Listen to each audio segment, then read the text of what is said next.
Tonight, the storm is not just outside, it's within Styles' court. Poirot has his eyes on someone. But who? A violent storm rages outside, its howling winds slamming against the old windows of Styles' court, a guest house tucked away on a lonely hill. The mansion, with its creaking timbers and flickering candles, seems almost alive with anticipation, the shadows stretching like long fingers across the stone walls. Inside, the storm is but a distant echo swallowed by the thick walls of this eerie old home. In the grand dining room, the guests have gathered, though none of them truly know each other. The atmosphere is heavy, fraught with unspoken tension, as if the house itself knows something they do not.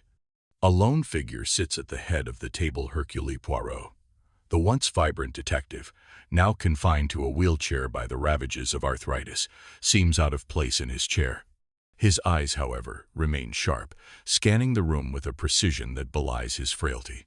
Every subtle shift, every fleeting glance does not escape his notice. As the dinner begins, Poirot's gaze flickers over the assortment of guests, each one more enigmatic than the last. The Luttrells, a married couple whose relationship teeters on the edge of collapse.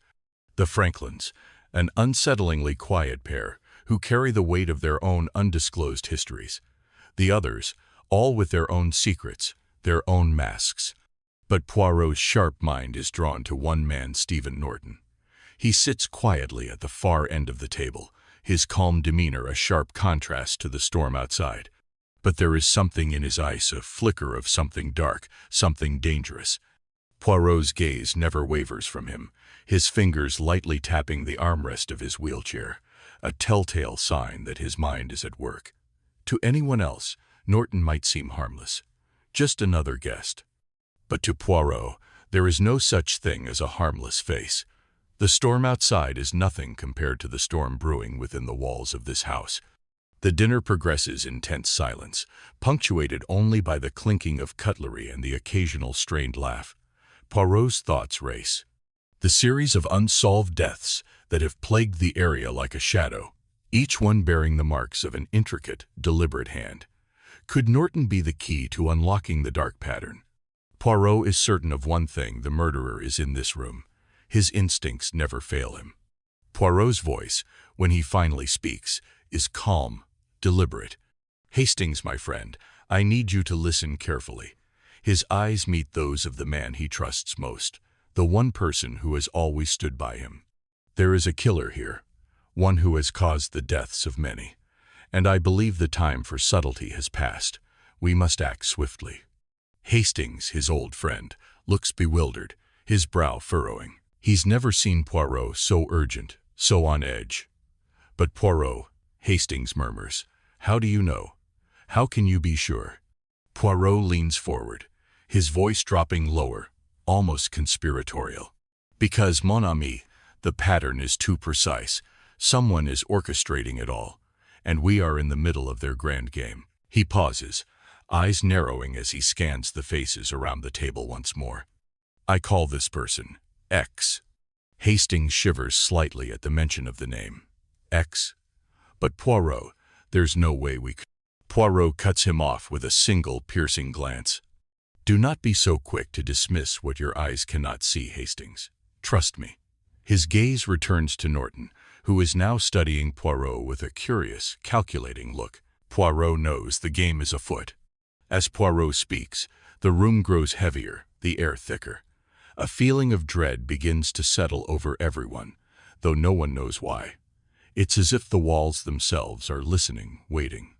Poirot's warning, though subtle, hangs in the air like a fragile thread, ready to snap at any moment. And then, as the storm rages louder outside, the first chilling thought slips into the minds of the guests: could Poirot be right? Could one of them truly be the murderer? The question lingers, unanswered, as Poirot watches them all, each of them a pawn in a game none of them understands yet. And as the candles flicker once more, casting long shadows across the room, Poirot's sharp eyes never leave Stephen Norton. The tension is unbearable. No one knows who the real monster is, but they will.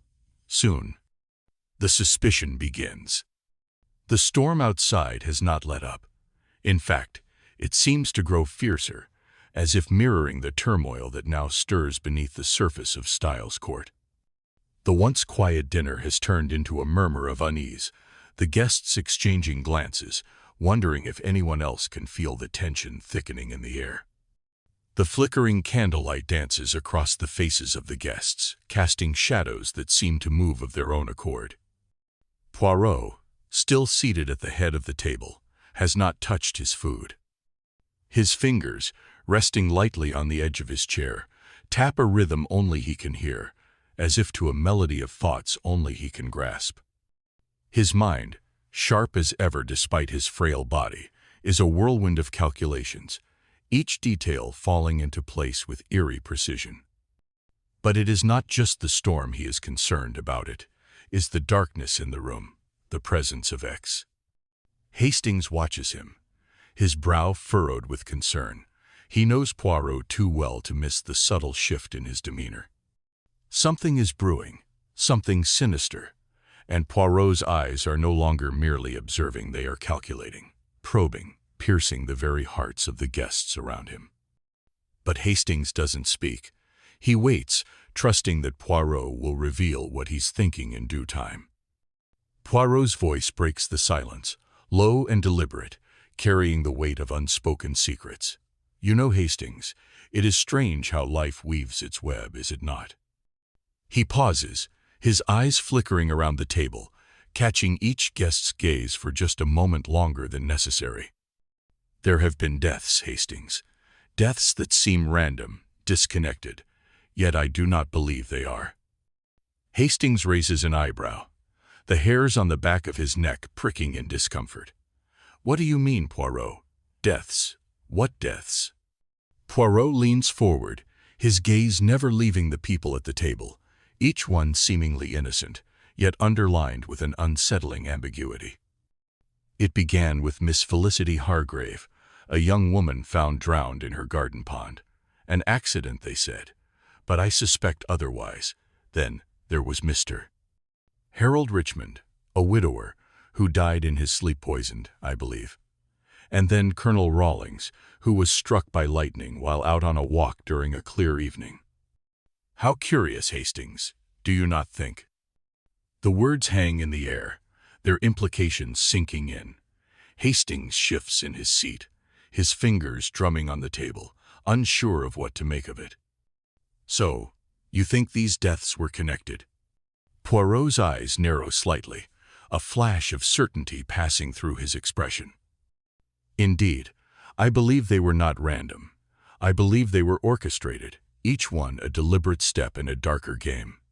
He leans back in his chair, his fingers now steepled beneath his chin. But there is more, mon ami. Each death has had its own suspect, yes. But strangely, Hastings, each suspect has died as well. A shiver runs down Hastings' spine, and for a brief moment, he is unnerved by the thought that someone, a hand unseen, has been moving pieces around the board with terrifying precision. His voice cracks slightly as he speaks. You mean you think there's someone who's been pulling the strings all along? Poirot nods slowly, the flickering candlelight casting strange shadows on his face, making him appear more spectral than human. I do not believe in coincidences, Hastings. No, there is one person behind all of this, one person who has taken control of events, made death a tool for their own twisted purpose. I have been watching, listening. And I believe that person is here, in this room. The words hang heavily in the air, and for a long moment, the only sound is the howling wind outside, the occasional creak of the house settling into its eerie stillness. Hastings looks around at the guests once more, each face now twisted with suspicion and fear. How could Poirot know this? How could he be so certain? Poirot's gaze shifts slowly across the room, his eyes settling on each guest in turn, starting with Mrs. Luttrell, her fingers tightly clasped in front of her, then to Dr. Franklin, who watches Poirot intently, his eyes narrowing slightly as if challenging the detective's claims. Poirot lingers for a moment on Stephen Norton, whose composed expression doesn't quite mask the flicker of something darker behind his eyes. Poirot's voice is barely a whisper now, but it carries an air of authority. "I believe, Hastings, that the villain, the one I shall call X, has been playing us all, weaving a web of lies and death, and I fear it is not yet finished." Hastings swallows hard, his mind racing. "You think one of the men of us could be the killer?" Poirot's eyes lock onto Hastings with an intensity that sends a chill straight down his spine. "Yes, but not just a killer, Hastings. A master manipulator. Someone who can control not just events, but people. Someone who can make a man believe he has been pushed to murder, when in truth, he is simply a puppet on invisible strings." There is a long pause. The silence is deafening. Everyone in the room is now keenly aware of the weight of Poirot's words, but none of them know what to do with them. Hastings shifts uncomfortably in his seat, his mind racing, trying to piece it together. Could Poirot be right? Could the killer truly be sitting here, among them, wearing the mask of an innocent? Poirot leans in slightly, his voice dropping to a near whisper. "But do not mistake me, Hastings. The game is far from over, and X is not finished with us yet." The candlelight flickers violently for a moment, casting a brief, ominous shadow across Poirot's face. And in that moment, as the storm outside roars louder, the room feels colder. The air thick with tension.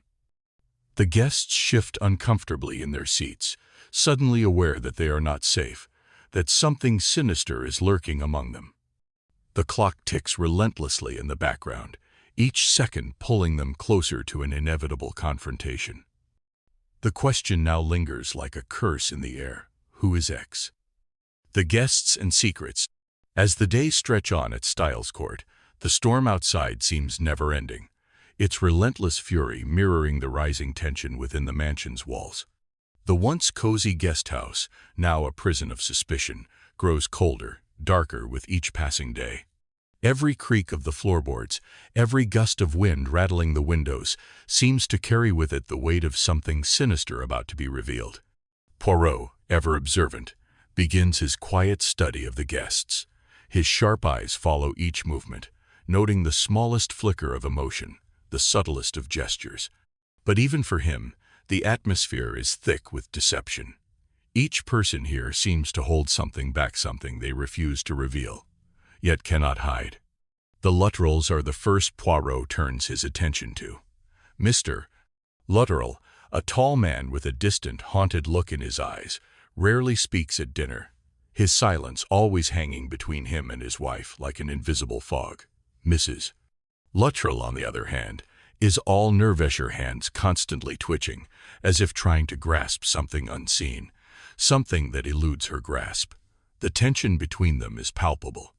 Arguments, sharp and sudden, flare up whenever they are alone, their whispered quarrels reaching a fever pitch when they think no one is listening.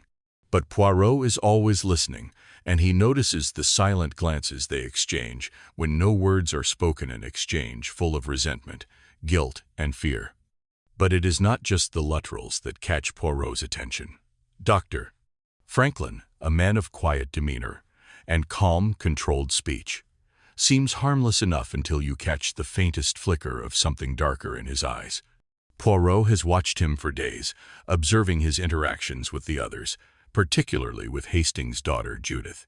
The young woman, once so full of life, now seems distant, her eyes always darting toward Dr. Franklin with a mix of longing and fear. There's something there, something unsaid, and Poirot's mind works quickly to piece the puzzle together. But this is no ordinary affair, it's something far darker, far more dangerous than simple romance. Hastings, who has noticed the change in his daughter but has yet to fully understand it, is beginning to suspect something is wrong. He notices the secretive glances between Judith and Dr. Franklin, the way Judith avoids his gaze, her once open expressions now locked behind a wall of unease. Hastings feels a growing sense of dread in the pit of his stomach. What could this connection mean? And why does it make him feel like his daughter is slipping further and further away from him? Poirot, never one to act hastily, keeps his suspicions close to his chest. He knows that Judith's involvement with Dr. Franklin could be a key to unlocking the mystery, but he needs more information, more evidence. And so he watches, waits and listens, his every move calculated, his every observation adding another layer to the intricate web of deceit surrounding them all. Meanwhile, the house begins to unravel. A series of unsettling incidents disrupt the uneasy calm. One evening, Mrs. Luttrell nearly falls down the grand staircase, her hand brushing against the railing just a second too late. A gasp escapes her lips, but no one sees who was standing there. No one saw who might have pushed her. Was it an accident, or was it a warning? The very next day, Mr. Luttrell is found alone in the garden, staring blankly at the ground, a look of terror in his eyes. His hands tremble as he describes hearing footsteps behind him, but when he turned, no one was there. His account is met with silence, but the suspicion is undeniable. Something, or someone, is playing with them, manipulating them like pawns in a game they cannot understand. And then, there's the incident with Dr. Franklin. He is found in his study, locked in, the windows wide open, his shirt drenched in sweat. He claims it was a nightmare, a bad dream, but the look in his eyes tells another story. Something happened in that room, something that terrified him to his core. But when questioned, he insists nothing is amiss. Poirot's sharp mind, however, does not miss the slightest shift in his demeanor, the subtle, barely, there twitch in his eye. Dr. Franklin is hiding something, and Poirot is determined to uncover it.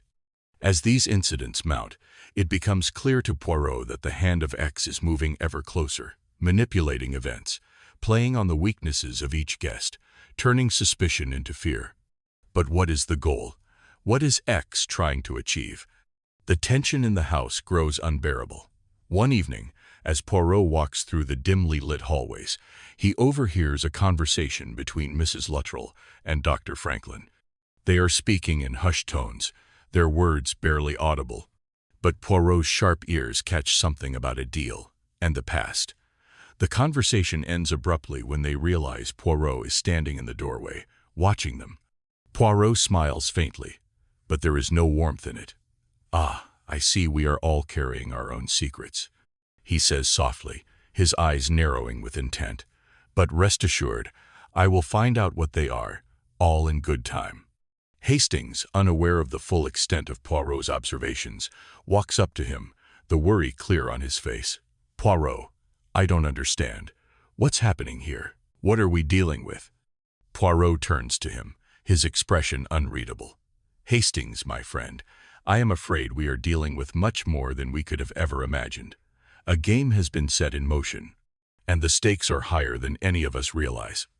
Just as Hastings opens his mouth to ask more, a loud crash echoes from upstairs, followed by a scream. The room falls silent. Poirot's eyes snap to Hastings. "It begins," he murmurs, before striding toward the stairs with a sense of urgency, the others following in a daze. The question now is clear. Who will be the next victim? The first incident.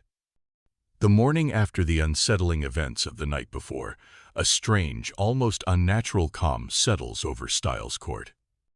The storm outside has finally abated, but the air inside the mansion is thick with a sense of foreboding, like a storm that's still brewing beneath the surface. The guests, while outwardly composed, carry a tension in their movements, a weight in their eyes, as if they know whether consciously or not that something terrible is about to unfold. Poirot sits in his usual spot by the window, quietly observing the guests as they go about their morning routines. His eyes, sharp and calculating, miss nothing.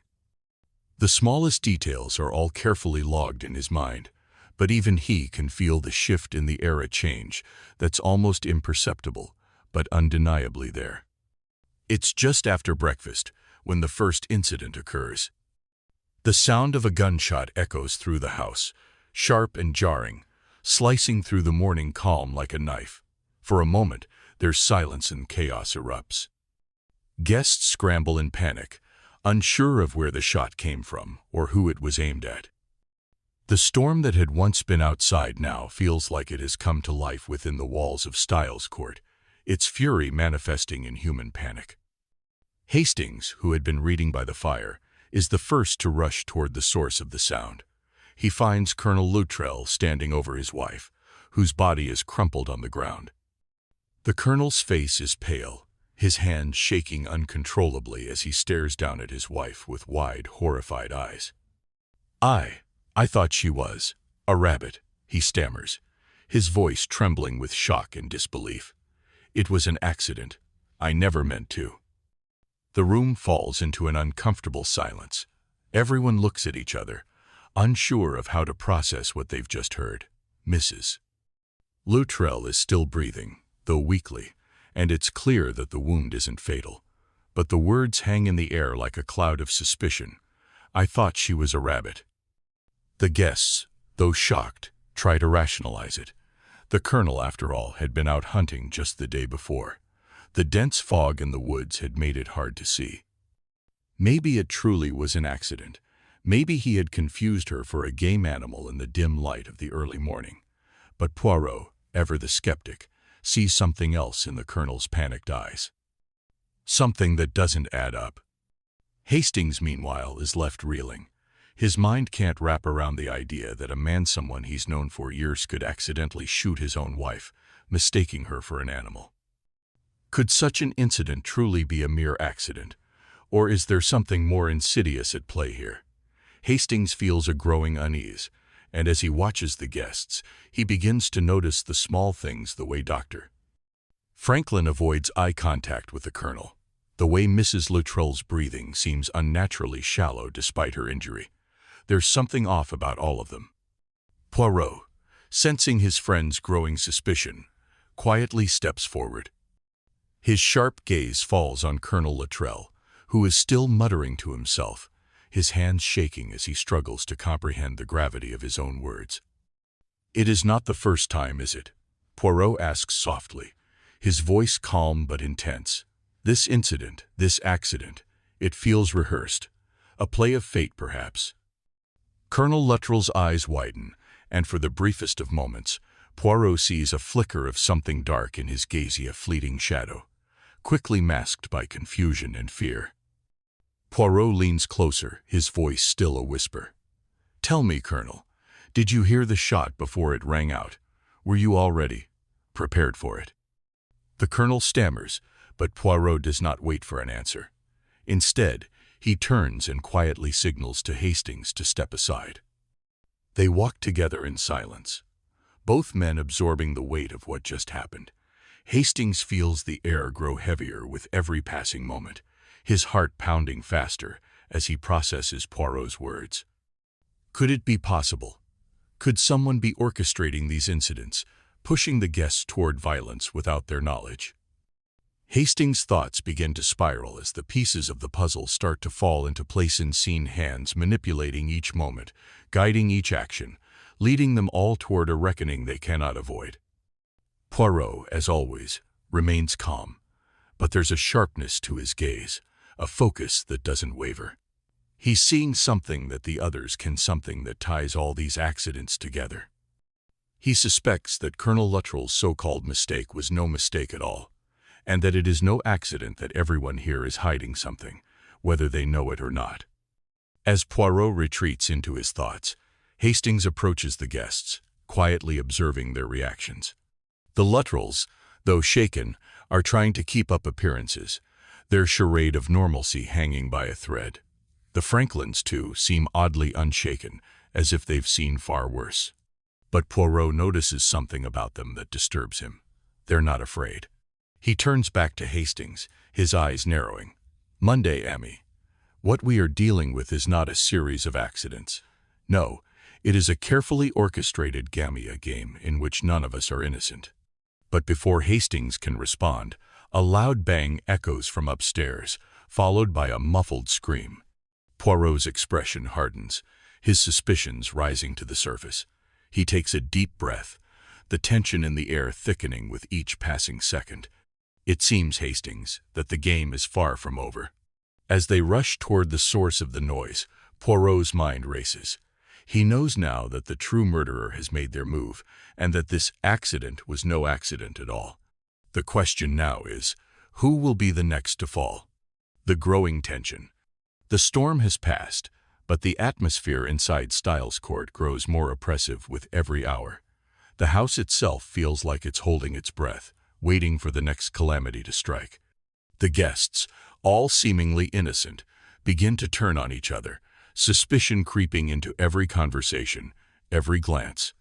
Poirot, ever the observer, watches them with a mix of amusement and caution, his mind working overtime as he weaves his subtle manipulations. Poirot, though wheelchair-bound, is far from helpless. His mind remains sharp as ever, and now he is testing his guests, pushing them into uncomfortable corners, planting seeds of doubt to see who will crack. He subtly suggests things to them, little remarks, a carefully timed question that cause the others to question each other, to wonder what they might have missed, what secrets they might be hiding. He starts with Major Allerton, whose calm demeanor has begun to rattle Poirot's nerves. Allerton, a well-dressed, charismatic man, has become a focal point in Poirot's investigation. His eyes often linger on Judith, Hastings' daughter, and Poirot notices something in his gaze, quiet intensity that could easily be mistaken for affection, but Poirot's instincts tell him it's something darker, more dangerous. Poirot's suspicion grows as he observes Judith's interactions with Allerton. The way she laughs at his jokes, the glimmer in her eyes when she speaks to him, here is an undeniable connection between the two. Hastings, too, begins to notice, his own jealousy rising with every passing moment. His eyes narrow every time he sees his daughter speak with the Major, and an unsettling feeling gnaws at him. Poirot, always aware of the tensions brewing, makes a calculated move. He's already seen the sparks fly between Judith and Allerton, and now he watches the jealousy in Hastings' eyes intensify. Poirot knows that jealousy, unchecked, can be just as deadly as any murder. It blinds people to reason, makes them do things they might never have imagined. And Poirot, ever the protector of his friend, knows he must act quickly before it all boils over.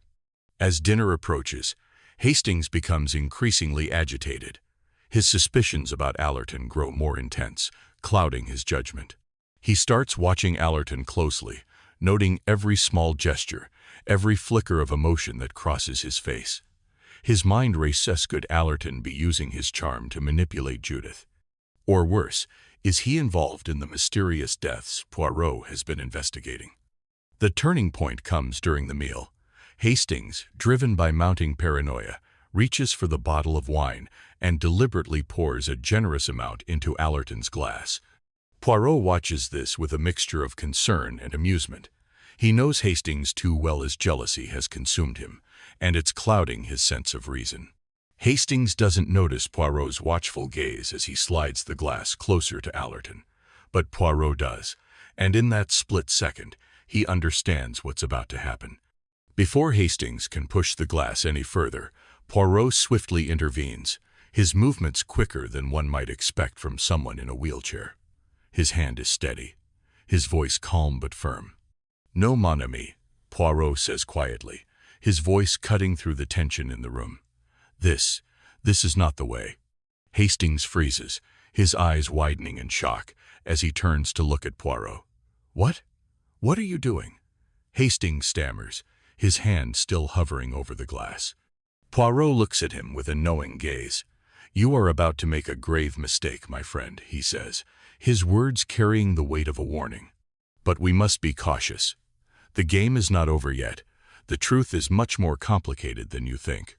Poirot reaches into his pocket and, in a fluid motion, produces a small vial of sleeping pills, disguised as something much more innocuous. With a quiet flick of his wrist, Poirot sprinkles a small amount into Allerton's glass, just enough to knock him out for a few hours, but not enough to cause harm. What have you done?" Hastings asks, his voice trembling now. His jealousy and rage are replaced by confusion and fear. Poirot leans back in his chair, his eyes fixed on Hastings with quiet intensity. "I have prevented a tragedy, Hastings. You cannot let suspicion rule you. It will cloud your judgment." Hastings, shaken, looks down at the wine glass, now sitting harmlessly on the table. "But I..." Poirot cuts him off with a single sharp look. "We must think carefully, Hastings. We are playing a dangerous game. The truth is still out there, and our actions today might change everything. But if we allow ourselves to be blinded by jealousy or rage, we will never see it. The room falls silent as Poirot's words hang in the air. Hastings, his face pale, takes a step back, still trying to process what just happened. He's not sure if he's angry at Poirot for intervening or grateful. His heart is still racing, and the jealousy he felt earlier is slowly being replaced by something else, something darker. Poirot, however, remains calm. His eyes scan the room, taking in the guests with quiet contemplation. His mind races, working through the complexities of the situation. He knows that the real danger is just beginning. Suddenly, a loud crash comes from the hallway, followed by a scream, a woman's scream.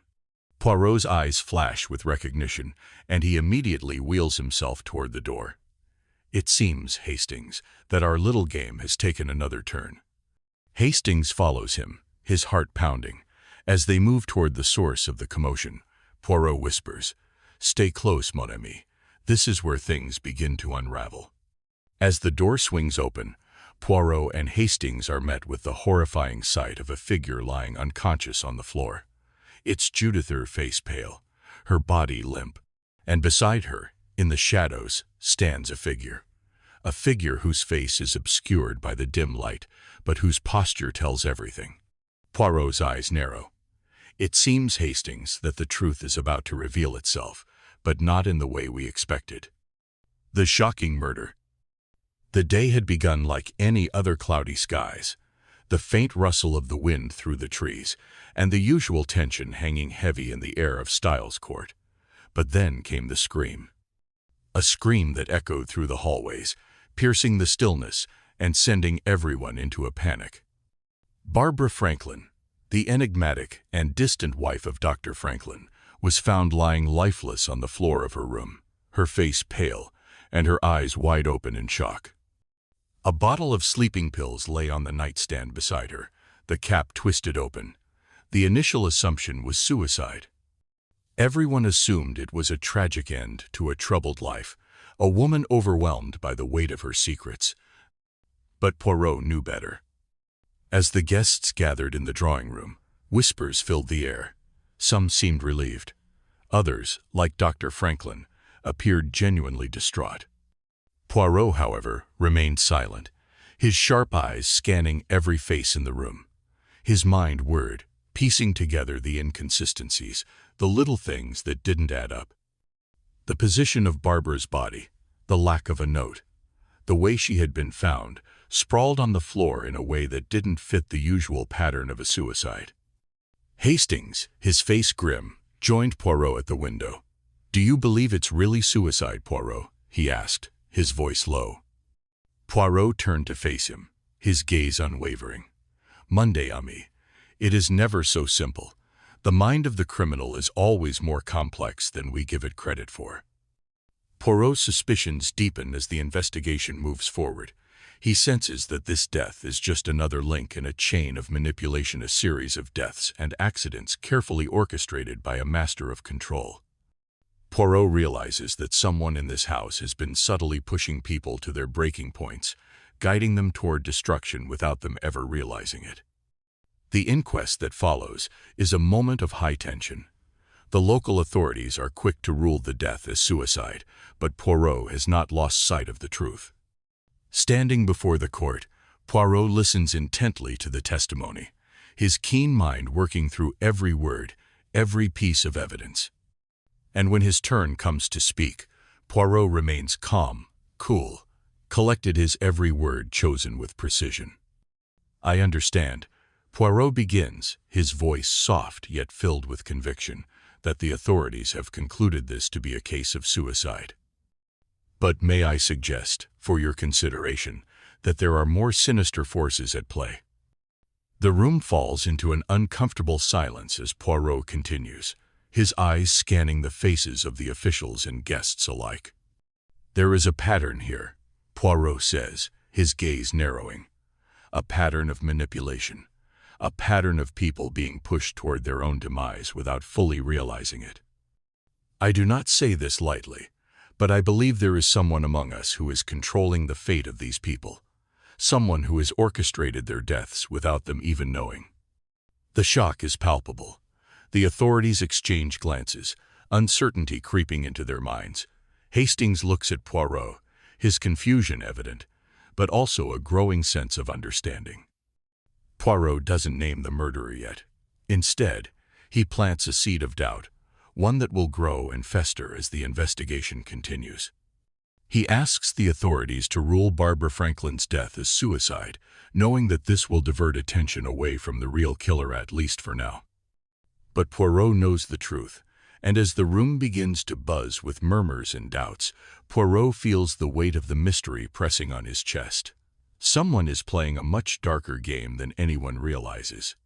Someone is pulling the strings from behind the scenes, manipulating the guests with precision and care. Cliffhanger ending. That night, as the storm clouds roll back in, the guests are more on edge than ever. The house is filled with whispers and nervous glances, each person unsure who to trust. Poirot sits quietly in his chair, his mind turning over the events of the day. Suddenly, there's a knock at the door, a sharp, urgent knock that cuts through the tension like a knife. Hastings rises from his seat, his eyes darting toward Poirot. "Should I answer it?" Hastings asks, his voice tight with anxiety. Poirot nods slowly, his eyes never leaving the door. "Yes, but be careful, Hastings. It is not just the storm that brings trouble tonight." As Hastings opens the door, a figure stands in the doorway, a figure drenched from the rain, their face hidden by the shadow of the overhang. Poirot's heart skips a beat. He knows this is no ordinary guest. The figure steps forward, and in the dim light, Poirot's sharp eyes catch a glimpse of something that makes his blood run cold. A blood-stained handkerchief gripped tightly in the figure's hand. Before Hastings can speak, the figure pulls the handkerchief away, revealing a chilling message written in dark red ink. "X is waiting." The room goes silent. Poirot feels the weight of the message like a heavy burden. Who is this person? What do they know? And why do they now seem to be taunting Poirot, daring him to uncover the truth? Poirot's eyes narrow as he faces the figure. "Monday, Ami," he whispers, more to himself than anyone else. "We are closer to the truth than ever before. But we have only just begun to unravel the threads." The final twist. The house had grown eerily quiet. The storm that had once raged outside had subsided, leaving only the distant rumble of thunder to echo through the corridors of Styles Court.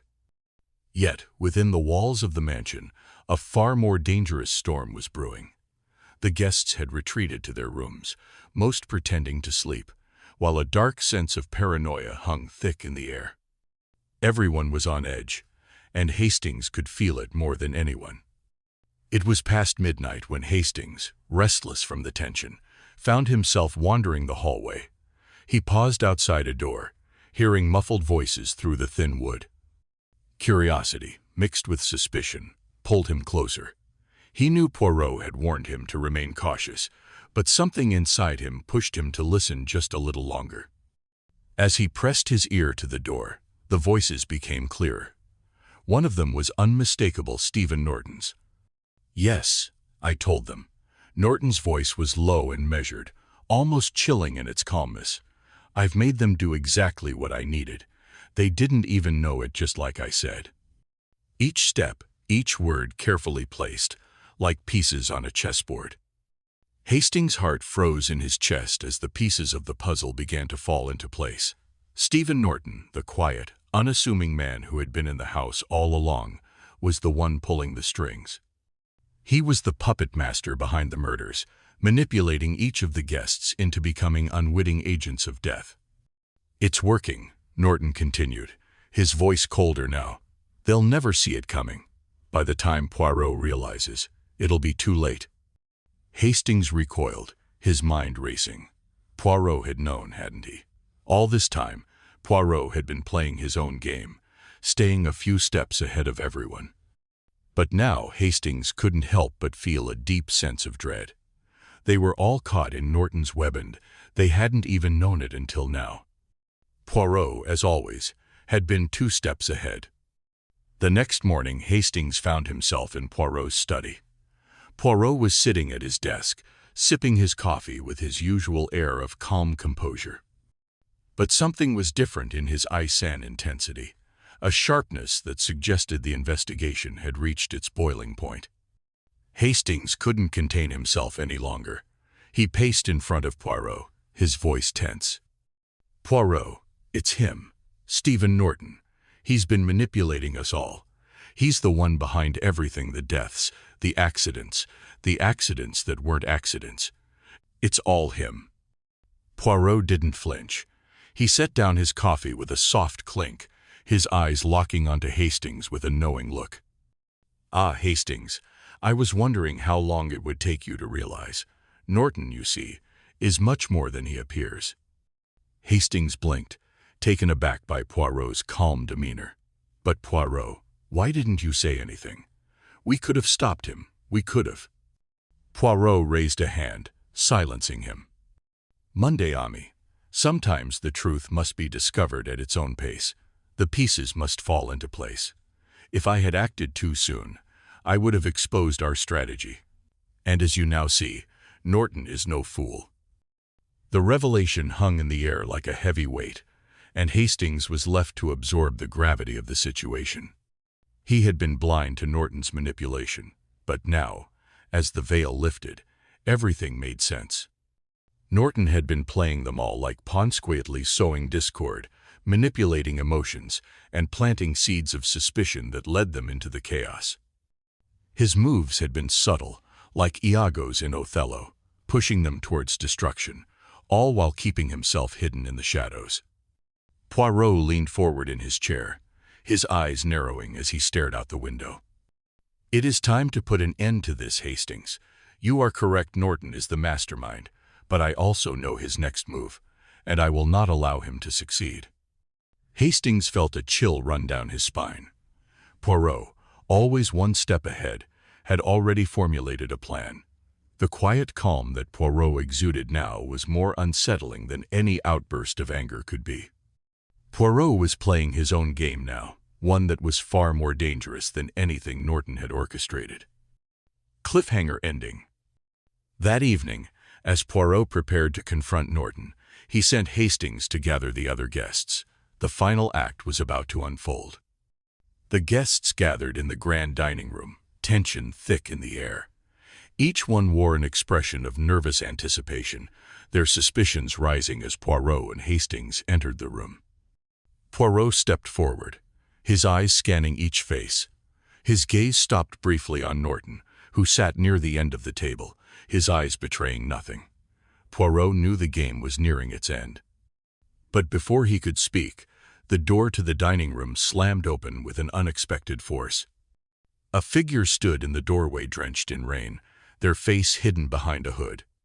"Poirot," came a voice, low and distorted. "You are too late." The room froze. Poirot's heart quickened, his eyes narrowing as he tried to make sense of the new arrival. It wasn't who he had expected. "Who are you?" Poirot's voice was steady, but there was a certain tension now, a feeling of urgency creeping into his demeanor. The figure stepped forward, revealing a familiar face Poirot knew all too well. It was someone he had thought was dead, someone who had been a key piece of the puzzle from the very beginning. The room erupted into chaos. Hastings' eyes widened. "Butho, you were..." The figure smiled, a cold, calculating smile. "Yes, Poirot. I've been playing this game too, all along. But now, it's time to end it." As the figure's words hung in the air, Poirot's mind raced. The game was far from over. In fact, it was only just beginning. And with that, the figure raised their hand, and in it, they held a letteron that Poirot had never seen before, one that had the power to shatter everything. "This is the final piece, Poirot," the figure whispered. "And when you read it, you'll understand just how deep this web goes." The letter was handed to Poirot, and as his fingers touched it, a shiver ran down his spine. He knew the truth was now within his grasp, but at what cost? The guests watched, breath held, as Poirot slowly unfolded the letter, the final twist of the game about to be revealed. And then, darkness. The climax, Poirot's final act. The house was steeped in an eerie stillness as the clock ticked closer to midnight. Outside, the storm had returned with a vengeance, thrashing against the windows, but within the walls of Styles Court, the air was thick with tension. Poirot, ever the master of psychological games, knew that the moment for the final act had arrived. Norton, the master manipulator, had no idea what was coming for him. Poirot had lured Norton to his room under the pretense of revealing something vital about the case. The room was dimly lit, the flickering candlelight casting long, haunting shadows against the walls. It was in this setting that Poirot, ever the strategist, had meticulously prepared for his final confrontation. Norton entered, his usual air of control and calmness unshaken. He seemed oblivious to the storm of chaos that was about to engulf him. As he stepped inside, Poirot gave a small, almost imperceptible nod, signaling the start of their final encounter. "Sit, sit," Poirot urged, gesturing toward the two chairs by the fire. "I have much to discuss with you." Norton, looking both wary and intrigued, sat down, taking a seat opposite Poirot. A tray sat between them, 2 steaming cups of hot chocolate placed delicately on a silver platter. The warmth of the drink seemed almost inviting against the backdrop of the storm's fury, but Poirot knew better. With practiced precision, Poirot had already spiked both cups with sleeping pills enough to incapacitate Norton, but not enough to affect Poirot. His own tolerance for the drug was higher, and he was confident it would leave him unaffected. This was no ordinary game now. This was the final move in a psychological chess match that had been played from the very start. "Drink, my friend," Poirot said, offering the cup with a slight smile. "I am sure you need this to calm your nerves." Norton, ever the composed figure, took the cup without hesitation. He glanced at Poirot, his lips curling into a smirk. "You've been playing the game well, Poirot. But you are too late. You are nothing but a pawn in my grand design. You've underestimated me." Poirot's smile widened slightly. "Ah, but you see, I have been watching you, Norton, very closely. You are clever, yes. But even the cleverest of men can be blind to their own demise when they believe they have already won." Norton raised an eyebrow, but took a sip from his cup, the bitterness of the drink seemingly doing little to disrupt his calm demeanor. Poirot, however, carefully set his own cup aside, letting it sit untouched. As the minutes passed, the conversation continued, each word from Poirot carefully calculated to keep Norton engaged and unaware of the sedative slowly taking effect. Poirot watched with a sharp gaze as Norton's movements began to slow, his speech becoming more sluggish. Finally, with a barely perceptible slump, Norton's head drooped forward slightly, and Poirot knew the time had come. In one fluid motion, Poirot stood, his eyes cold and calculating. He moved silently across the room to the wardrobe, where a carefully prepared disguise waited. A false mustache, a set of dark clothes, and a matching hate-everything he needed to assume Norton's identity. As he donned the disguise, Poirot's mind remained focused, sharp. He was no longer the charming detective. Now, he was playing a part becoming the very man who had caused so much pain and suffering. He glanced one last time at Norton, who sat slumped in the chair, unconscious but still breathing. It would only take a few minutes before the sleeping pills rendered him entirely incapacitated. Poirot carefully adjusted his appearance, ensuring every detail of the disguise was perfect. When he turned to face the mirror, he barely recognized himself, but that was the point. It was time to end this. Time to stop the killing spree once and for all. In a swift motion, Poirot crossed the room and retrieved a small, concealed firearm from a drawer. He walked towards Norton, whose unconscious form still sat in the chair, oblivious to the fate that awaited him. With cold precision, Poirot raised the gun and fired once, the sharp sound of the shot echoing in the quiet room. The bullet found its mark, and Norton slumped forward, lifeless. Poirot's heart pounded in his chest, but his face remained stoic. He knew he had made the right choice.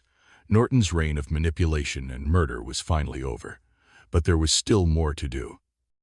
He needed to ensure that the murder would be seen as a suicide, something that would leave no trace of foul play. With practiced ease, Poirot arranged the scene. He carefully placed the gun in Norton's hand, positioning it as if it had been a self-inflicted wound.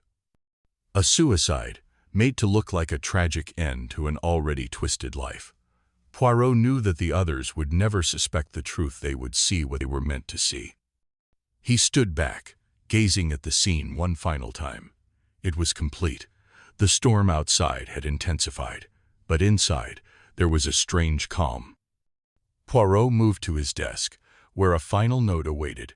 He placed it in a small envelope and sealed it, before carefully setting it aside. The note was addressed to Hastings, his ever-loyal companion, who had been by his side through every twist and turn of this case. The note was simple, but its message was clear. Poirot's final wish was not for his own glory, but for something far more personal. He had watched Hastings struggle with his feelings for Elizabeth Cole, and now, in the midst of this twisted, tragic affair, Poirot was offering him one last chance. Cliffhanger ending.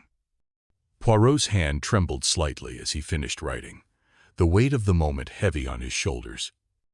The note was not just an instruction, it was a message, a gift to Hastings, who had spent so long in the shadows of his own doubts. But there was one last thing that needed to be done before Poirot could leave the room. He glanced at the clock. It was nearly time. Poirot took a deep breath, his mind racing with the knowledge that the storm had not yet passed. There was one final piece to the puzzle, one more twist that no one could have foreseen. As he left the room, his footsteps echoing in the dark hallway, Poirot's mind was already shifting to the next case. There was always another mystery. And with that thought, he vanished into the shadows, leaving behind only the faintest whisper of his presence. But just as Poirot reached the door, he paused. Something was wrong. There was a sound, a faint creak, a whisper from behind him. He turned, but the room was empty. Yet for the briefest moment, Poirot's sharp eyes caught a flicker in the corner shadow that didn't belong. He stepped forward cautiously, and the door slammed shut behind him with a deafening thud. The final twist was still to come, and Poirot knew it would be the most dangerous one yet. Who was still watching, and what was about to happen next? The end was just the beginning. The aftermath, epilogue. 4 months had passed since the harrowing events at Styles Court, but the weight of it all still pressed heavily on Captain Hastings' chest. The winds had quieted, the storm had settled, but the questions, the lingering doubts, and the absence of Poirot left a void that seemed to grow with each passing day. Life in London had returned to a certain sense of normalcy, but Hastings could never shake the feeling that something, somewhere, was unresolved. It was in the quiet of his study late one evening that Hastings stumbled across a small, leather-bound manuscript that had been left behind by Poirot.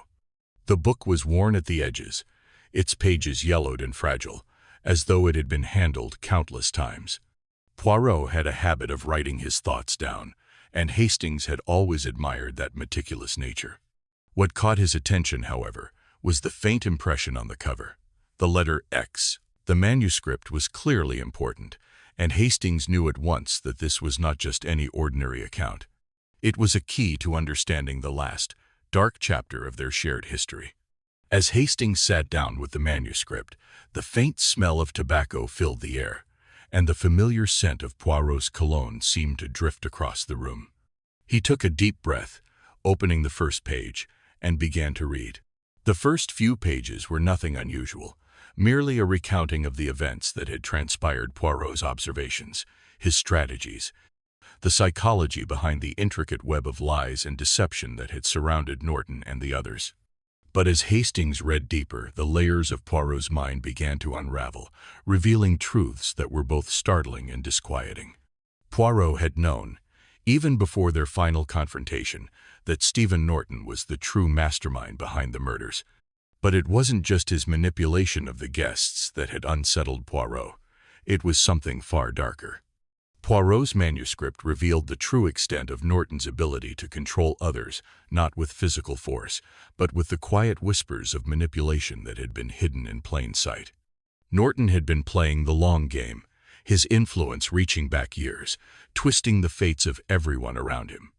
Yet in the end, it was Poirot's own tactics, own psychological strategies, that had ultimately led to Norton's downfall. Hastings could almost hear Poirot's voice in his mind, explaining each subtle step, each decision, and the final calculated move that had sealed Norton's fate. But as Hastings read, a deep unease settled in his stomach. There was something else beneath the surface of the manuscript, something Poirot had not shared with anyone, not even Hastings. Poirot's words grew more introspective as Hastings neared the final pages of the manuscript. The great detective's reflections on his actions were honest, perhaps even confessional. Poirot had stopped Norton, yes. He had ended the killing spree, saving many lives in the process. But in doing so, Poirot had crossed a line. The very line he had spent his life, avoiding, the line between justice and vengeance, between right and wrong. In his final entry, Poirot had written, "I have stopped a man who would have continued his reign of terror without remorse.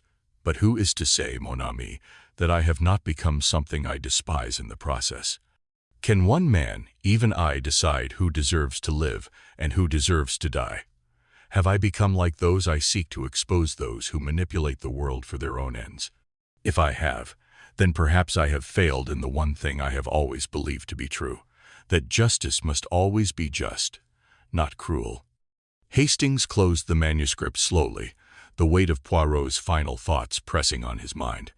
The truth about X, the identity of the mastermind, had been uncovered, but the moral cost of Poirot's actions remained uncertain.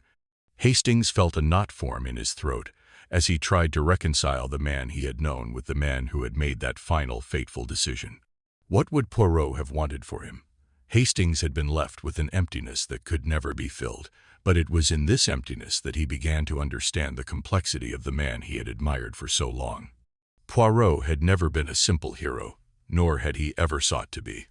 He had been a man bound by his own code of morality, a man who had navigated the darkest corners of the human mind, always seeking justice, but at times bending the very concept of justice to suit his needs. The night wore on, and Hastings found himself pacing the room, deep in thought. The guilt of Poirot's actions gnawed at him, but so did the undeniable truth. Had Poirot's decision been the right one? Was there a moral line that could be drawn in the sand, a clear distinction between what was just and what was necessary? Or had Poirot simply chosen the lesser evil? As the clock struck midnight, Hastings returned to his chair, opening the manuscript once more. This time his mind was set, had to confront the truth. But the more he read, the more questions arose. One final, cryptic note at the end of the manuscript caught his attention. "If you are reading this, mon ami, you are the only one left to finish what I have started. I trust you will know what to do when the time comes." Cliffhanger ending. The words hung in the air like a dense fog, heavy and foreboding. Hastings stared at the page, his heart pounding in his chest. What was Poirot referring to? What unfinished business did he leave behind? The mystery was not over. The final twist, the one Poirot had been preparing for all along, had not yet been revealed. Hastings placed the manuscript down, a cold chill running down his spine. He looked around the room, as if expecting to find Poirot standing there, watching him with those knowing eyes. But there was only silence. The storm outside raged on, its winds howling through the cracks of the windows. But it was the storm within Hastings that would not subside. The truth had been uncovered, but it was not the end. There was more to this story, more than Poirot had left unsaid. As Hastings walked to the door, the final note burned in his mind. "You are the only one left to finish what I have started." But what did that mean? What had Poirot been leading him to? And what was waiting for him on the other side of that final unanswered question? The only certainty was that Hastings was not alone in this mystery. The ghost of Poirot's genius, his shadow still lingered, and it was up to Hastings to uncover the last, darkest secret of all. The mystery was far from over.